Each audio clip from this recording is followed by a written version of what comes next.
আসসালামু আলাইকুম বন্ধুরা, আজকে আমি আবার একটা নতুন রেসিপি আপনাদের সাথে শেয়ার করব। দেখেই বুঝতে পারছেন যে আমি কি শেয়ার করব। দেখুন এত সুন্দর হয় কি বলবো। এই মাছের কাঁটা মিষ্টির রেসিপিটা আমি আপনাদের সাথে শেয়ার করব। খুবই সিম্পল রেসিপি, এত সুন্দর খেতে হয় কি বলবো, দোকানের থেকেও হার মানিয়ে যাবে। আর দেখুন দেখতেও পুরো দোকানের মতো এত সুন্দর হয়। তাহলে চলুন দেরি না করে রেসিপিটি শুরু করে দিই। এখানে আমি প্রথমে 1 লিটার দুধ নিয়ে নেব। দুধটা আমি 1 লিটার নিয়েছি, আপনারা চাইলে 500 নিতে পারেন। এই জন্যে যে 500 নিলে অনেক মিষ্টির পরিমাণটা কম হবে, আর 1 লিটার নিলে মিষ্টির পরিমাণটা বেশি হবে। আমি এখানে 1 লিটার দুধ নিয়ে নেব। আর দেখছেন আমার এই দুধের প্যাকেটটা পুরো বরফ জমে গেছে, সেই জন্য আমি একদম লো, যখনই আমরা ফ্রিজে রাখলে দুধের প্যাকেট প্রায় বরফ জমে যায়, সেই জন্যে একদম লো ফ্লেমে রাখলে দুধটা খুব তাড়াতাড়ি গলে যায়। আর দেখুন এখানে আমি দুধটা অনেকটা গলে গেছে। আর এবারে এই দুধটা 1 লিটার দুধকে আমি কমিয়ে 500 করে নেব। অনেকটা কমে গেছে, দেখতে পাচ্ছেন, দেখেই বুঝতে পাচ্ছেন।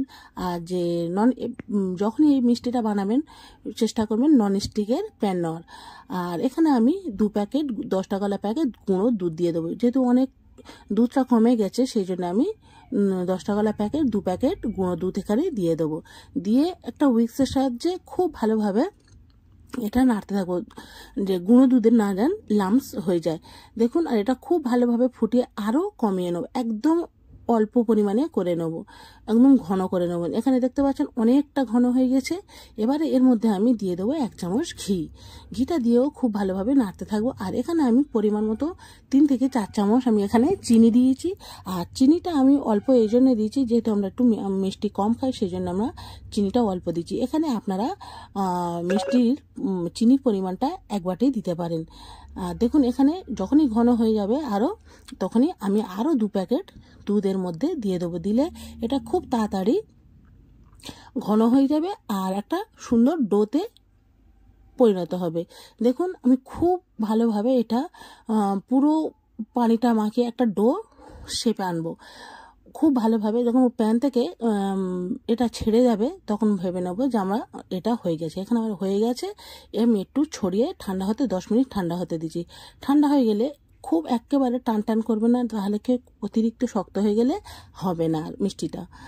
দেখুন এখানে গরম আছে, আমি গরমে হাত দিতে পারছি না। একটু ঠান্ডা হয়ে গেলে আমি আবার এটা খুব ভালোভাবে একটু যেমনটা আমরা আটা ছানি, খুব ভালোভাবে এটা মেখে একটা ডো তৈরি করে নেবো, সফট একটা ডো তৈরি করে নেবো। দেখছেন এখানে আমার ডোটা রেডি হয়ে গেছে।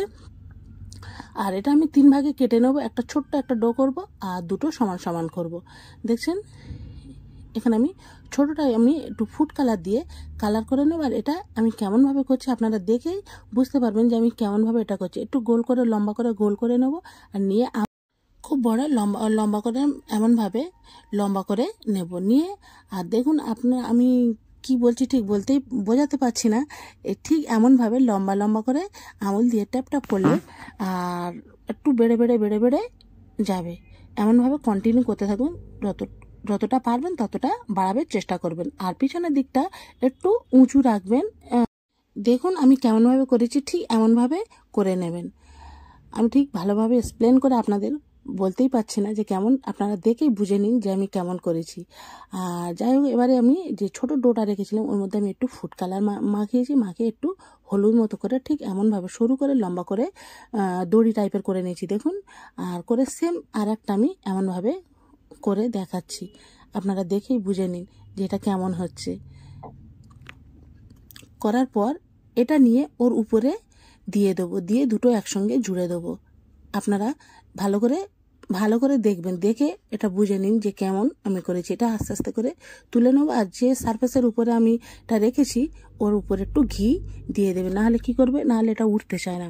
দেখুন আমি এটা খুব ভালোভাবে দুটোর সাথে মাঝখানে যে ছোট হলুদের দড়ির মতো ওইটা রেখে দিয়েছি, দিয়ে মাঝখানে এটা দুটো এর সাথে জুড়ে দিয়েছি, দিয়ে একটা প্লাস্টিকের ভিতরে এটা কভার করে দিয়েছি। প্লাস্টিকের ভিতরে থাকলে এটা সফটও হয়ে যায় আর সমান টাইপের হয়, আর পরেটাও অসুবিধা হয় না। দেখুন, আর এটা আমি 4 ঘন্টার জন্য রেখেছি। 4 ঘন্টার জন্য একটু বাইরে রেখেছি, ফ্রিজে রাখিনি। আর এটা 4 ঘন্টার জন্য রাখতে এটা অনেকটা সেট হয়ে গেছে। আর আমার কাছে এই ফ্লেক্স ছিল, আমি এটাও সিলভার ফ্লেক্স, এটা আমি এর উপরে দিয়ে দিয়েছি, দিয়ে সুতো দিয়ে এমনভাবে কেটে নেবো। দেখুন খুবই সিম্পল রেসিপি, আর এত সুন্দর খেতে লাগে কি বলবো, একদম মিষ্টি দোকানের হার মানিয়ে দেবে। খুব সহজ, আপনাদের যখনই মিষ্টি খাওয়ার ক্রেভিং হবে এইভাবে এমনভাবে কেটে নেবেন, তৈরি করে নেবেন মিষ্টি। দেখুন দেখেই তো দেখলেন যে কত সহজ আর কত সিম্পলভাবে এটা বানানো যায়।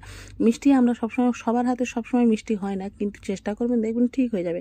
আগে আমি প্রথমও মিষ্টি পারতাম না, কিন্তু এখন আমি খুব ভালোই মিষ্টি পারি, আর সবাই খেয়ে তারিফও করে এত সুন্দর হয়। দেখুন, আর আমি সবসময় মিষ্টি একটু কম মিষ্টি দিই, যেহেতু আমাদের বাড়ির মিষ্টি সবার খেতে বারণ, আপনারা যারা আমার ভিডিও দেখে তারাই জানেন।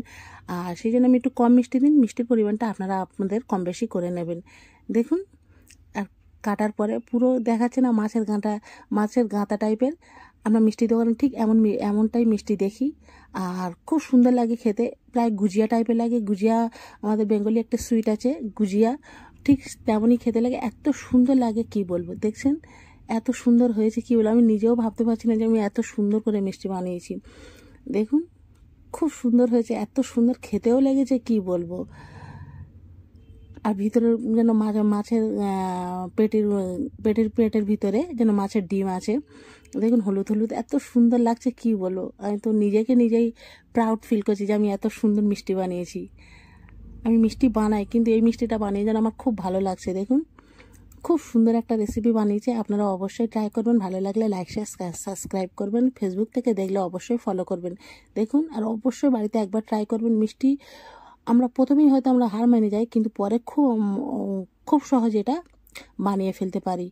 দেখুন, আর খুব সুন্দর লাগে খেতে কি বলবো।